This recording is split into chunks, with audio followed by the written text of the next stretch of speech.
I think what we're really talking about here, in this particular context, is that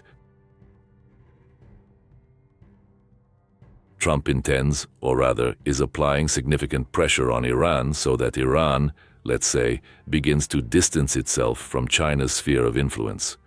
That is to say, for example, Iran itself, if we look at the American energy market, plays no role at all. Whatever happens there, it doesn't affect the American market in any way, but it will affect the Chinese energy market and the region as a whole. Therefore, it seems to me that this is nothing more than an attempt to shift, so to speak, the focus of influence, to fundamentally alter the dominant side, if you will. If in a system there is a leader and a subordinate, or a manager and a subordinate, then Trump simply wants to fundamentally restructure this existing power dynamic. To put it very simply, he wants to completely substitute and replace the China-Iran relationship with a new US-Iran relationship. All of these are Trump's attempts, by and large, to systematically reduce and minimize China's strategic capacity to dominate as much as possible. Generally speaking, this applies across the world, but most significantly within the immediate Middle Eastern region. It's just that Iran, let's put it this way, is a convenient pretext. It conveniently put itself in this position. Plus, yes, you are absolutely right, there are certainly other opportunities in the region as well. What happens when intense wars break out, even if we're talking about a period of 2 or 3 weeks, or just one single week of heavy missile and bomb strikes? On the territory of a large country like Iran, let's take a close look at the map, because as we discussed last time, who are Iran's immediate neighbors, and through the vital Strait of Hormuz, this is, in principle, a critical situation. This region acts as the primary artery for oil supplies from countries like the United Arab Emirates and various other nations, passing directly through there. Consequently, as soon as such a large-scale operation begins, it is certainly worth expecting, first and foremost, significant changes in global oil prices. This had global consequences all over the world. Specifically Brent crude prices, of course. Next. What else could Trump realistically achieve, aside from all this? What is he striving for? All these kinds of events, strangely enough, allow him and his immediate inner circle to profit, starting with his children, who, by a strange coincidence, very quickly become billionaires. After all, what exactly happens in such a scenario? The fact is, the start of such an operation, essentially, as a rule, if it begins, will lead to quite a frenzy on the stock exchanges and securities markets. And this is Trump's natural element. That is, this will trigger speculation on the stock exchanges. Some people will be selling off stocks, others will be buying them up. But the one who succeeds will be the one who knows in advance when this machine will stop. Accordingly, this is a massive opportunity for some people to become very wealthy. Let me remind you that last year, at the very beginning of his saga with the tariff wars, when Trump would announce that he was going to impose tariffs, then cancel the decision, then announce it again. If you remember, after his first such statements, his demonstrative speech with a huge board where he was drawing various numbers, probably just making them up on the spot, sometimes increasing them, sometimes decreasing them. There was absolute frenzy in the securities market and on the exchange as a whole, you could even say panic.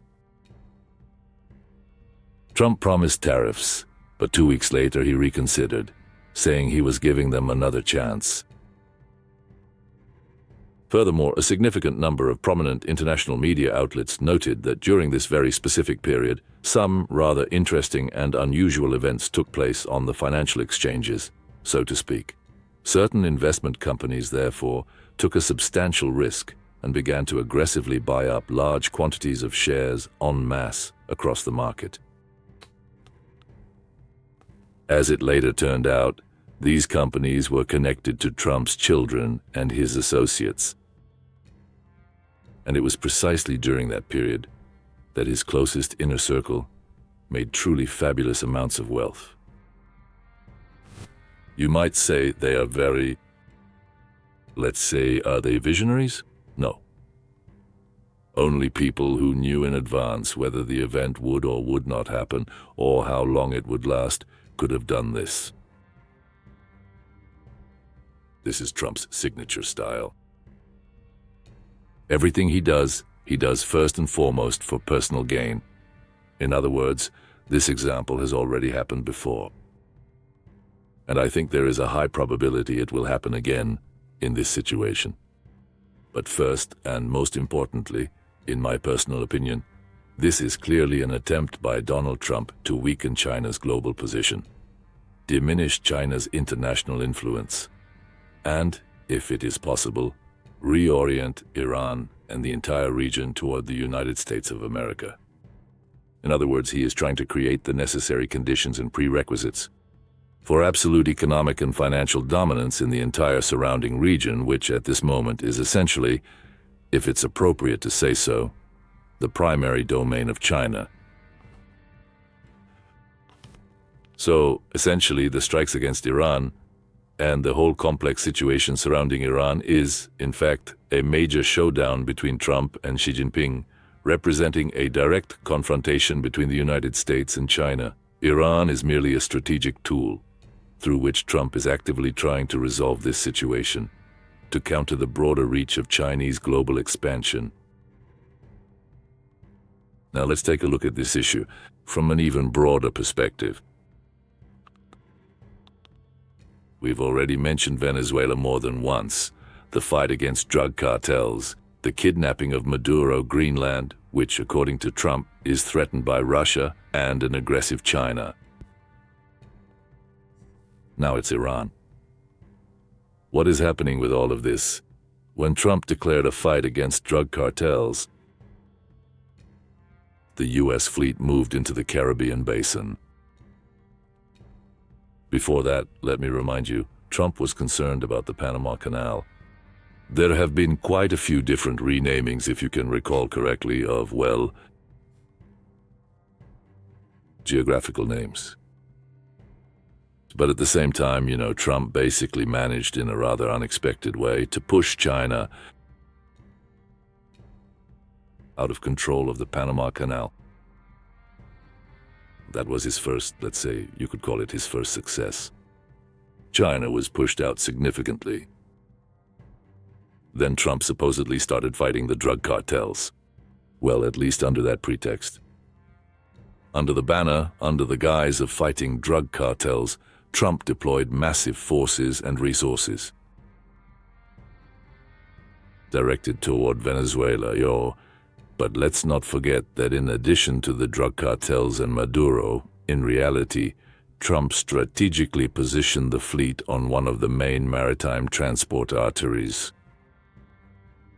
In other words, the fleet essentially blocked a critically important and massive logistical maritime channel through which vital international shipping routes from Asia, primarily from China, were operating.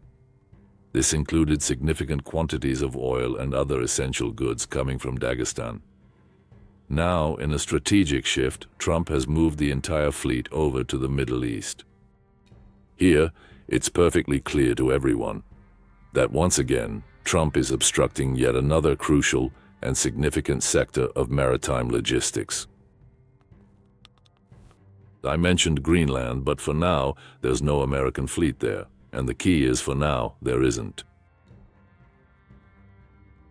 In my personal opinion, when Donald Trump was very actively focusing on Greenland and talking about potential threats, it was merely a prelude to simply, based on what had already been stated earlier, move naval fleets there, supposedly to protect Greenland, Denmark, and in general, the entire European Union in the Arctic region from the devious Russia and China. I honestly wouldn't be surprised at all if that fleet ends up there one day. It's just that the Europeans, I think, realize the true underlying intentions behind these actions fairly quickly.